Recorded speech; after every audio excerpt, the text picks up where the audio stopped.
Vamos entonces a Apocalipsis capítulo 3. Ya entramos al capítulo 3. Imagínense, ya estamos ahí. Y estamos en los 6 versículos. Vamos a ver la quinta iglesia, ¿no es cierto? Es la iglesia de Sardis. Y una vez más, en esta vez no tan al final, el título va a salir, va a ser demasiado evidente en esta mañana. Va a ser un título muy evidente, muy doloroso, muy crudo. Y esperamos que Dios use su palabra como es su promesa para hablarnos de manera individual, de manera personal. Y aquí vamos a ver una iglesia con una realidad muy triste. Permítame detallar un poco más y voy a orar, no al instante, un poquito más adelante. Dice allí, versículo 1, escribe al ángel de la iglesia en Sardis. Esta es una localidad más o menos 50 kilómetros después de Tiatira, ¿no? Todo era parte, como dicen algunos, de la ruta oficial de Roma. Esto era la maravilla de Roma. Roma hizo que de cada lugar de su imperio hubiera un camino directo. Repito, el imperio romano hizo que de cada ciudad hubiera un camino directo a la capital. De ahí viene el dicho, todos los caminos conducen a Roma. Tremendo. No pudo haber habido mejor momento, mejor localidad para que el evangelio llegara y se difundiera. Pablo usó esos caminos, la vía Apia, etcétera, que hasta ahora existe, por si acaso. Bueno, ahí está en Sardis, una ciudad 48 kilómetros al norte de Tiatira. Y dice aquí, vemos la presentación del Señor de la iglesia, el que tiene los 7 espíritus de Dios y las 7 estrellas. 7 espíritus, recuerdan, seguro usted ha visto esta frase, 7 lo completo, lo total, que está hablando que Él es el Señor que tiene el poder de la plenitud espiritual. Recuerdan, decir algo del Espíritu es decir algo de Jesús, decir algo de Jesús es decir algo del Espíritu. Así que no puede haber contradicción entre ellos. Solamente hay que recordar que el Espíritu justamente no tiene ni nombre. Un detalle de la neumatología bíblica, no tiene ni nombre. ¿Para qué? Para que no corramos el riesgo de enfocarnos en el Espíritu, hacer del Espíritu el centro de nuestra adoración. Eso sería una herejía. ¿Ha visto esas oraciones al Espíritu Santo y cosas por el estilo? Es herejía, es error en el mejor de los casos. Digo, no conociendo, pero hay algunos que conociendo. Hoy, toda nuestra adoración, lo hemos cantado en esta mañana, es al Señor, no al Espíritu, es al Señor. Y un día el Señor al final, 1 Corintios 15, entregará, devolverá el reino a su Padre, aún, dicho sea de paso. Todo entregado, el juicio, la salvación pertenece a Él. Bien, así que nos recuerda el poder de la plenitud espiritual. ¿Por qué los 7 espíritus? ¿Recuerdan? Porque donde esté el Espíritu de Dios hay vida. El Espíritu es el que puede vivificar. No solo puede asombrarnos, no solo puede maravillarnos. Dios no está aquí para hacer un show. Él está aquí ¿para qué? Para dar vida a los muertos. Es el gran milagro que Él puede hacer. Recuerden. Así que eso estamos viendo en el libro de Hechos, por si acaso, si usted nos está siguiendo. Así que nos recuerda el poder de la plenitud espiritual. Ya usted sabe que así se presenta porque anticipa lo que va a necesitar esta iglesia. La segunda manera, dice, la segunda forma, el que tiene las 7 estrellas. ¿Recuerdan qué son las 7 estrellas? Apocalipsis, uno de los libros más fáciles de interpretar. Capítulo 1, versículo 20, ¿quiénes eran? Los ángeles de esta iglesia. Así que Él es el que tiene el dominio, Él es el que tiene el control de estos ángeles, de estos mensajeros encargados de cada iglesia. Yo les hablé en ese momento, y es verdad, es todo un tema sobre la angelología. Recordar que existe, es real, dentro de la administración de Dios, lo que llamamos los ángeles de la guarda, si usted quiere llamarlo. Claro que sí, los ángeles acampan alrededor, son sus mensajeros, etcétera. Cumplen encargo para aquellos que serán herederos de la salvación, dice, claro que sí. Y algunos podríamos pensar, otra vez, caer en un ismo. Ya, entonces, ¿cómo se llamará ese ángel? Hoy está de moda, ¿no? ¿Quién es ese ángel que por aquí, por allá? Y entonces corremos el riesgo ¿de qué? De la adoración de los ángeles. Y aquí dice, por si acaso, no son ellos. Yo tengo a estas 7 estrellas, a los ángeles. Qué bueno es saber que nuestro Señor está al control de todo. Nada escapa a su control. A veces pudiera parecer que hay algunas cosas que no entendemos. La verdad que sí. La verdad que en mi caso hay un montón de cosas que yo no entiendo. Y eso me hace a la fuerza, me vuelve humilde. Y tengo, a pesar que digo, que gracias Señor por esto que nos enseñas, digo, no sé nada. ¿Por qué? Porque estas cosas que no entiendo. Yo sé que me postre delante de Él y decir, Señor, sigue siendo Dios. No entiendo tantas cosas, pero gracias que tú sí las conoces y esa es mi confianza. Y aún Él tiene a estas 7 estrellas. Así que esta es la presentación del Señor. Ahora quiero que note, dice en el mismo versículo 1, dice esto el Señor. Y aquí comienza su mensaje. Atención, dije que en un instante voy a orar. Yo conozco tus obras, frase típica, el Señor es el que conoce plenamente, que tienes nombre de que vives y estás muerto. Tremenda y terrible declaración. Estaba hablando, dirigiéndose a una iglesia, a un organismo vivo, porque es un conjunto de personas, de creyentes con nueva vida en Cristo. Sin embargo, ¿qué le dice? Que tú tienes nombre de que vives y estás muerto. Cuando dice nombre, recuerde que en la Biblia, Proverbios dice, mejor que el perfume es el buen nombre. Entiéndase, la fama llamaríamos, pero fama suena a frivolidad. Entiéndase, el testimonio, mejor la reputación. Esta era una iglesia que tenía una reputación, un nombre reputado que sonaba. Sin embargo, el problema era que estaba muerto. Así que aquí encontramos, en primer lugar, su autopsia. Y en un instante vamos a orar, repito, su autopsia. Jesús aquí está realizando cual forense la autopsia. Y dice, sí, tú eres como un cadáver. Un cadáver tiene cuerpo, pero ya no tiene más alma, no tiene espíritu. Tiene una reputación. Ahí está el cadáver de don tal. Oh, sí, él era tal. Son sus restos. Y esta es la dura realidad de esta iglesia. Una iglesia con reputación, con nombre, pero sin realidad. Un nombre muy bonito, pero no había una realidad. Recuerda, esto se aplica a creyentes. ¿De qué estamos hablando? En esta mañana vamos a hablar de una iglesia bíblica moribunda. ¿Recuerdan? Con M siempre, iglesia bíblica moribunda. Y la pregunta que nos vamos a hacer e intentar responder es, ¿cómo actuar en los últimos instantes de una iglesia? Esta era una iglesia moribunda. Ahora esto es chocante, pero ¿cómo? Yo recuerdo hace muchos años, muchas décadas, cuando oí esto me chocó al extremo, ni se imaginan. Yo no podía entender, me chocó demasiado ante lo que no podía entender. Pero si es una iglesia, ¿cómo? Es una herejía que diga que va a morir. Recuerde, si tiene vida, potencialmente, y máxime si humana, en tanto eso puede morir. No solo va a crecer, sino puede morir. Así que esta es la realidad. Recuerda, por eso él ha dicho, quitaré el candelero de tu lugar. Obviamente en el sentido testimonial. No hablamos en el sentido de vida eterna, no, en un instante me voy a referir. Así que, ¿qué hacer? ¿Cómo actuar en los últimos instantes de una iglesia? ¿Qué cosa más triste? Felizmente no nos ha tocado y esperamos no nos toque ver eso. Los últimos instantes de una iglesia agonizante, donde Cristo solo tiene que hacer la autopsia. Tuvo un nombre bonito. Esta fue la iglesia tal, pero ya no es más. Solo es eso, un cuerpo sin alma. ¿Puede ser que sea la nuestra? Puede ser. Ninguna está libre. ¿Qué podemos hacer? En esta mañana vamos a hablar de qué hacer, repito, cómo actuar en los últimos instantes de una iglesia. Oremos. Señor, te damos gracias por tu palabra. Tu palabra es verdad.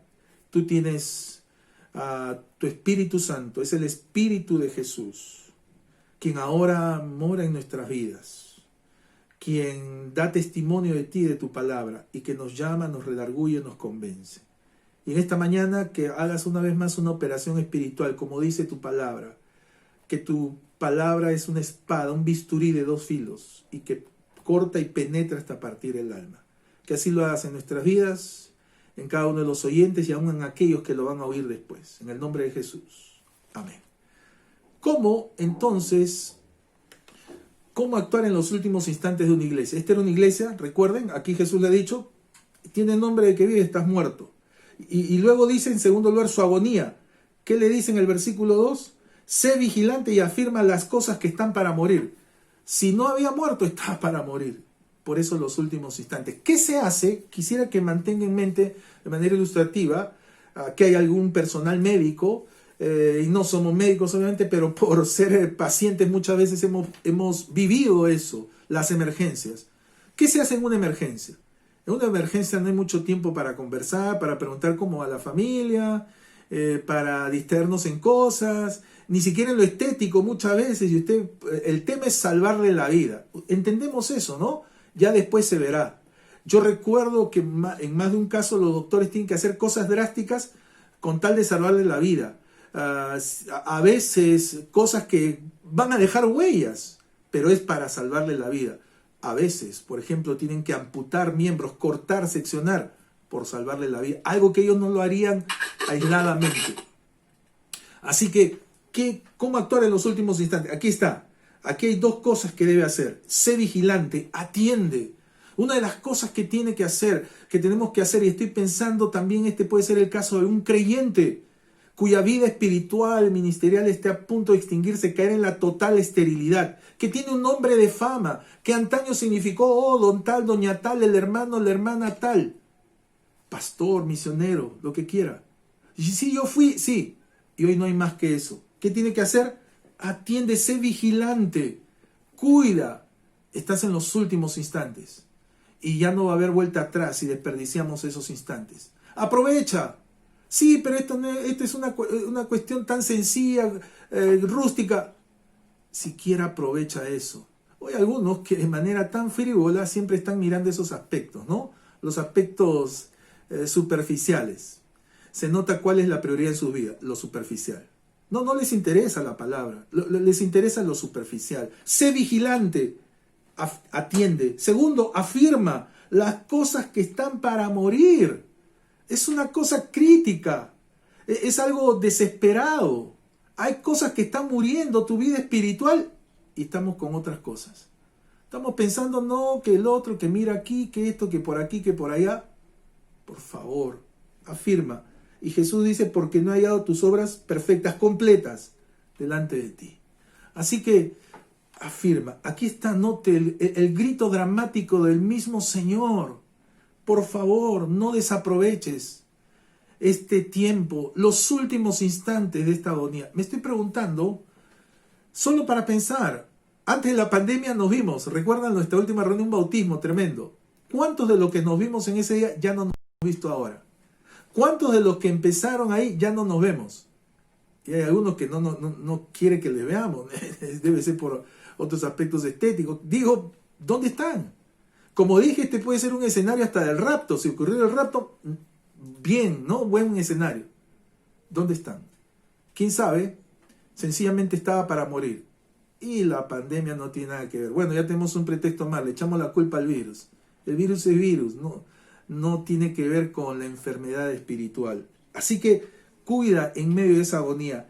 Y todavía, por si fuera poco, el Señor le hace una advertencia. ¿Cuál es la advertencia? Versículo 3. Acuérdate pues de lo que has recibido y oído. Acuérdate. No puedes quejarte. Mira las oportunidades, los privilegios. Ese es nuestro esfuerzo desde siempre y hoy más que nunca. Estamos haciendo esfuerzo de oportunidades, pero siempre va a haber alguien que va a encontrar, va a quejarse y todo.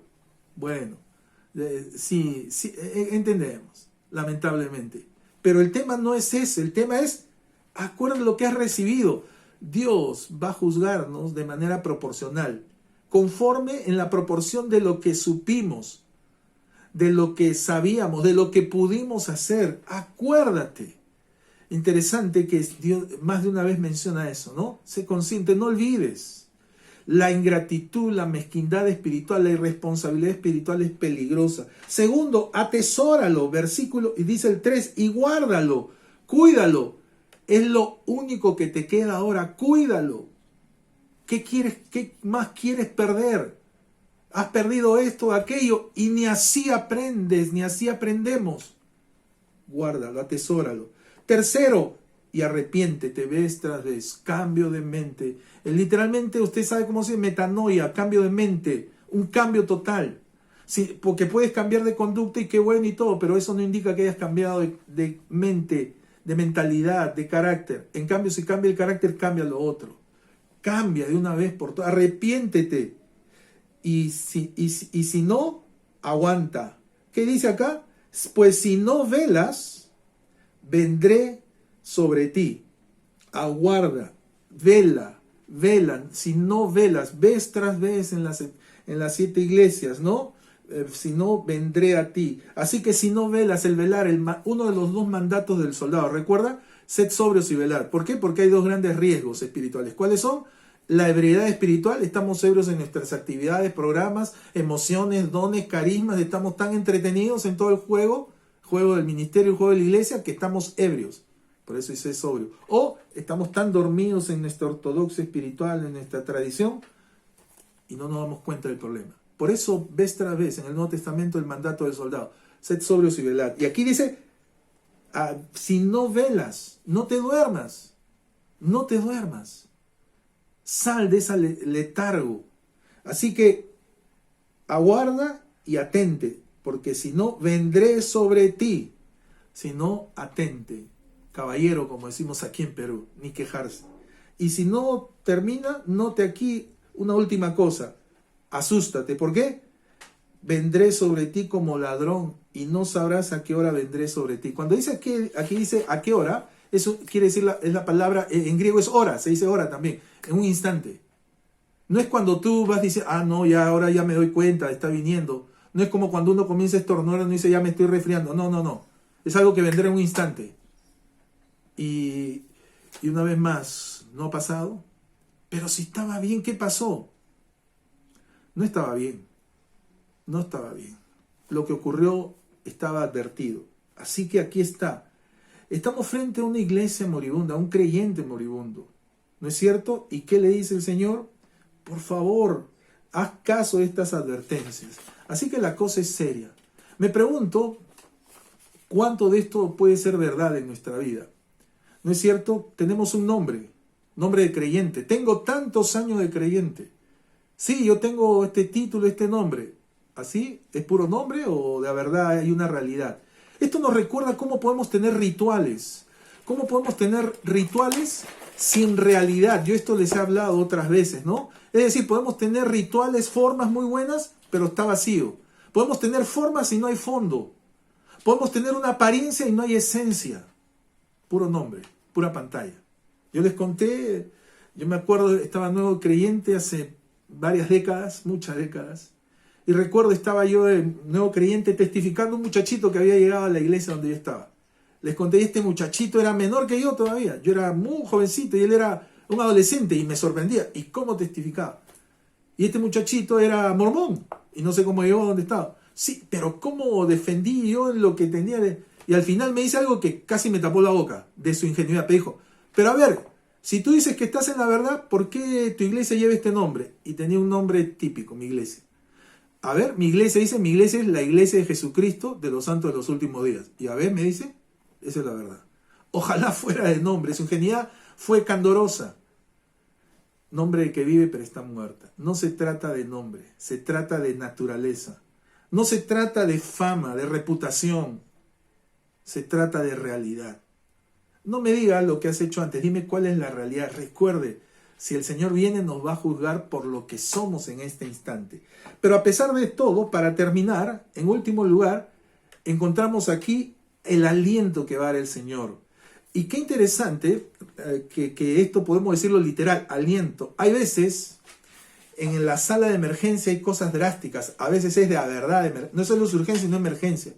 Y hay que revivirlo, RCP, respiración cardiopulmonar, y a veces no queda otra que darle aliento, boca a boca, literalmente. Y aquí está el aliento del Señor. 7 cosas que pueden, esperamos, dar aliento a aquel que está por morir. ¿Cuál es la primera? El aliento por el remanente o para el remanente, versículo 4. Pero tienes, en cambio, a pesar de esto, pero tienes unas pocas personas en Sardis que no han manchado sus vestiduras, gracias al Señor. Siempre va a ser así, a pesar de la dificultad, de la apostasía, siempre va a haber el principio de un remanente, gracias al Señor. Así que eso nos debe animar. A veces pareciera ser que aquellos que se esfuerzan, nos esforzamos, a veces nos sentimos solos, como esto. No, es parte de Satanás. Hay un remanente, ¿no? Y de maneras inimaginables, ¿no? En ese sentido. Así que el aliento, hay otros. Estas circunstancias siempre difíciles van a decantar, ¿cómo se dice? Como cuando uno lo pasa por un filtro, lo van a filtrar, lo van a purificar las cosas. Y vamos a encontrar creyentes así, un remanente. En medio de esas circunstancias tú vas a descubrir, wow, no pensaba que este creyente parte del remanente. Segundo, que no han manchado sus vestiduras. Recuerda, no han manchado. Segundo, aliento por la relación. Y andarán conmigo. Comunión, wow, qué privilegio, qué ánimo. A pesar de las circunstancias, hay ánimo para estos que no han manchado. Andarán con el Señor, comunión. Tercero, por el revestimiento. Andarán conmigo en vestiduras blancas. Esto es una figura, obviamente, de lo digno. El revestimiento que el Señor le da. No es por ellos, es por el Señor. No es por lo que ellos lo dan, es por lo que el Señor les da. Siempre ha sido así desde Génesis 3. Él siempre proveyó. Cuando Adán y Eva se dieron cuenta de que estaban desnudos, Él proveyó. Aliento por el respeto. Andarán conmigo en vestiduras blancas porque son dignos. Wow, que Jesús mismo diga eso de otro creyente, de un creyente, porque son dignas. ¿Sabes cómo se dice digno en griego? Axios, de donde viene axiología. Porque tienen valores, porque valen ellos. Así que sí es posible. En medio de un mundo que conoce el precio de todo y el valor de nada, Jesús dice, estos tienen valor, son dignas, respeto.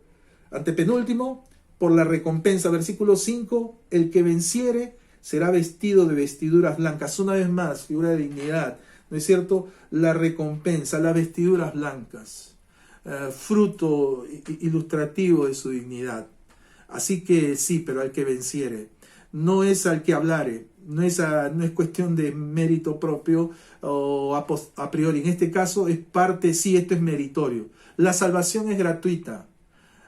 El servicio, la fidelidad nos cuesta todo. Así que aquí está, el que venciere. Sí, podemos vencer, la victoria está ya dada, en cada iglesia lo dice, solo hay que estar ahí. Como les menciono, hay que hacer acto de presencia y ganamos por walkover. Nos presentamos y el Señor, lo mira al Señor Satanás y se va corriendo. El que venciere, la recompensa. Por último, penúltima cosa, aliento por reafirmación. Versículo 5, y no borraré su nombre del libro de la vida. Y ahora otra vez, sabemos que es una figura, pero ¿cómo es esto? ¿Se puede borrar? Aprovecho en darles estos detalles. El libro de la vida, ¿no es cierto? Hay dos libros. El libro de la vida es donde queda registrado todas las personas que están vivas, ¿no? Libro de la vida, que tiene registro de todas las personas vivas. Pero hay, a propósito, el libro de la vida del Cordero. Por 2 veces aparece esto en Apocalipsis. El libro de la vida del Cordero. Que ahí están todos los que, obviamente, han estado vivos y son creyentes. Doblemente vivos. ¿Recuerdan? El que nace una vez muere 2 veces. El que nace 2 veces a lo más muere una vez. A propósito, aquí está reafirmando, obviamente, su repercusión. Es una manera de ratificar la reafirmación. ¡Qué aliento! Nada ni nadie nos puede borrar ni sacar de la comunión del Señor. Y finalmente, su reconocimiento. Y confesaré su nombre delante de mi Padre y delante de sus ángeles. ¡Wow! ¡Qué privilegio!, ¿no? ¿Cómo es el mismo Señor que va a decir? Mírenlo, ¿sí? No fue en vano, morí por Él. Y miren, aquí está, le costó, fue difícil, pero ahí está, yo le voy a confesar. ¿Recuerdan? En la anterior iglesia le dio un nombre especial, ahora ese es su nombre. Así que, ¿cómo poder hacer en esos últimos instantes, ¿no es cierto?, de una iglesia, ante una iglesia moribunda? Es una cosa difícil, los segundos cuentan, dramática, no podemos perder tiempo. Hay que hacerlo. ¿Quién sabe esto sea parte de eso? Yo no lo sé, yo no quisiera que sea así, pero solo Dios y quién sabe la propia persona, ni siquiera ella misma lo sepa. ¿Se acuerdan de Sansón? Sansón terrible, típico ejemplo de un creyente vivo, aprovechado, convenido, mundano, tenía dones, era un nazareo, le gustaba vivir y aprovecharse de eso. Y recuerdan, y ahí estaba, ¿no? ¿Y cómo terminó? Ciego, pelado, siendo objeto de burla, de escarnio para él y para el Señor. Tan terrible que él se dio cuenta que lo mejor que podría hacer era morir. Ese es el típico caso de cuando mejor es la muerte. Y en el caso de Sansón dice su epitafio: fueron más los que mató Sansón en su muerte que en su vida. O sea, su muerte tuvo más sentido que su vida. Ya no le quedó opción. Ya cuando él calculó, probó Dalila, ahí vienen Sansón los filisteos, Sansón dijo, voy a salir como siempre, yo ya me la sé. Y esa vez no pudo. El que tiene oído, oiga lo que el Espíritu dice a las iglesias. Lo que el Espíritu te está diciendo. ¿Tú crees que es cuestión mía? Si crees que es eso, perdiste tu tiempo. ¿Tú crees que es cuestión de la iglesia? Peor. ¿Tú crees que es cuestión de tus padres, de tu esposo, de tu cónyuge? ¿Tú crees que es cuestión del pastor, del maestro, del consejero, del discipulador? ¿Tampoco conoces a Dios?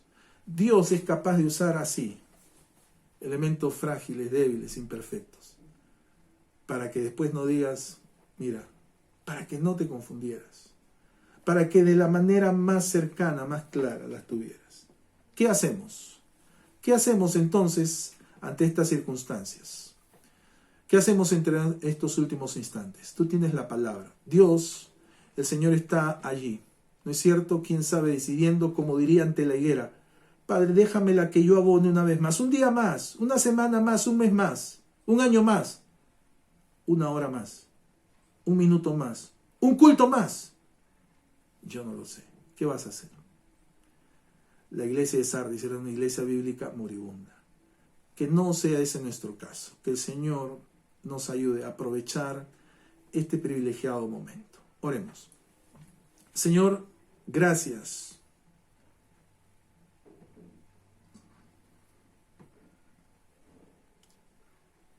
por tu Espíritu Santo. Espíritu capaz de infundir vida. Nos infundió un día vida cuando estábamos muertos en delitos y pecados. Y a partir de eso, siempre estuvo allí la oportunidad de ser vivificados por medio de tu palabra, la espada del Espíritu cada día. Y poder ser vivificados en estos tiempos excepcionales de poder conectarnos, de poder estar juntos, de poder abrir tu palabra. Y Señor, sabemos que de ti depende la vida, no es de nosotros. Y sabemos que en la medida que te permitamos hacer esa operación espiritual en nuestras vidas, por medio de tu palabra habrá más vida. Y quién sabe, sea un momento de emergencia, de resucitamiento espiritual. Y Señor, pero será para nuestro bien. Señor, que tu palabra puede estar resonando, retumbando de manera personal en cada una de nuestras vidas, de tal manera que podamos aprovechar estos instantes. Tú conoces cada realidad, conoces si fuera así el caso. Oramos, Señor, para aquellos que han oído tu palabra y quién sabe no le están dando el lugar que tú esperas, que ellos saben. Para aquellos que a pesar de las oportunidades las desaprovechan, las desprecian, las desperdician. Tú lo sabes. Y Señor, oramos como siendo iguales que ellos, no mejores que ellos, por misericordia, por que en tu gracia les des una oportunidad más. Que nos des una oportunidad más. Que a tu iglesia, Señor, nos sigas vivificando. Que el nombre que tengamos sea por causa de ti, no por causa de nosotros. Gracias por tu palabra. Gracias porque tú eres el que puede darnos la vida, como dice también aún en los salmos, nos volverás a dar vida. Gracias por este tiempo, en el nombre de Jesús. Amén.